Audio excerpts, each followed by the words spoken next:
Have you heard the stories about how Christmas trees came to existence? There's one story that dates back to the 1100s. St. Boniface had cut down an oak tree that was dying, and then he discovered later that there was a fir tree that was growing out of the stump of this dead oak tree. And it reminded him of Jesus sprouting forth from the old Hebrew faith. And so he and his followers would replant evergreen trees around their houses to remind them of Jesus. There's another story of Martin Luther, the great reformer, who was coming home from worship on Christmas Eve. And as he was walking through the forest, he noticed the light of the stars and the moon shining through the evergreen trees. And it was such a beautiful image, reminding him of the presence of Christ.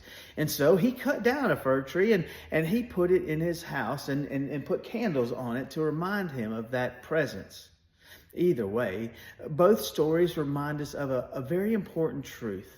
Sometimes we experience the divine when we're not looking for it, but it's important for us to make room for the presence of the divine in our lives. This Sunday, we're continuing our worship series on Christmas through the perspective of the original participants as we focus on making room for the divine in our lives. I hope to see you on Sunday, either in person or online with us.